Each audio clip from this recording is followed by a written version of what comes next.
that's the most important part of this is how do I anticipate what could go wrong? How do I plan for what could go wrong? And then do I practice fixing the things that went wrong? In other words, in the scenario planning, it's a good idea to throw out a bad scenario where all the computers in the election hall have been corrupted. And now what do we do? And if you have to think about that during the actual event, when it happens on election day, you're probably going to have certainly a lot of stress, but probably also going to make some mistakes, and it's not going to be efficient, and we're going to have a disappointing voter turnout. On the other hand, if you imagine that in advance with your colleagues and with your team, and you say, okay, all the election systems have gone down, what should I do?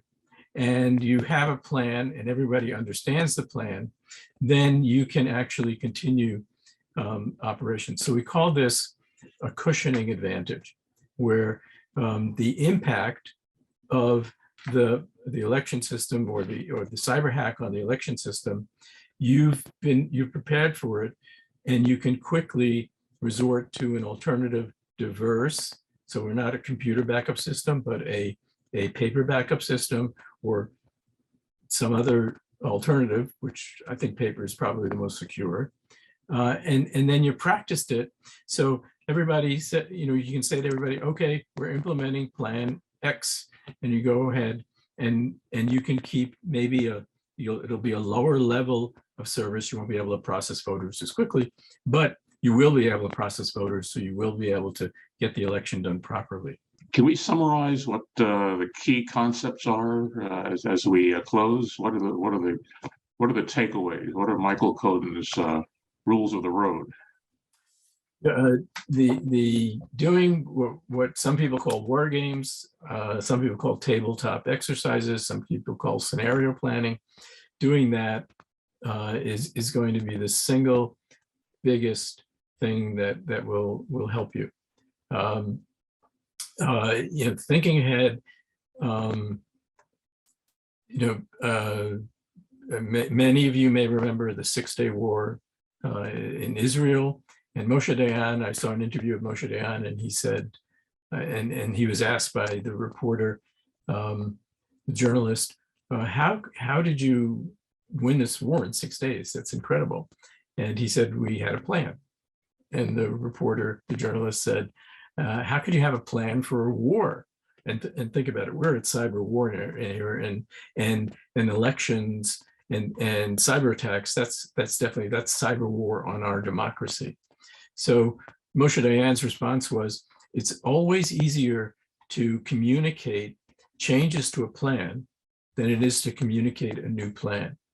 So if you and your staff are all familiar with the plan and you've practiced the plan, just like you practice fire drills, everybody needs to know where the staircase is in a fire. You don't want to try looking for the staircase in the real event. So you have a plan. And if you can communicate with each other through mobile or landlines or whatever method you have as your backup communications, then you can communicate changes to the plan and be adaptable and adapt to the nature of the attack. I think so. That's number one, is this scenario planning, having a plan, practicing the plan, and then second is communications, making sure you can communicate with your team and tell them what's happening and what they need to do as in the plan, or if there are any changes to the plan, and communications with your local FBI, making sure you know who they are, making sure they're aware that you're going to need them on election day.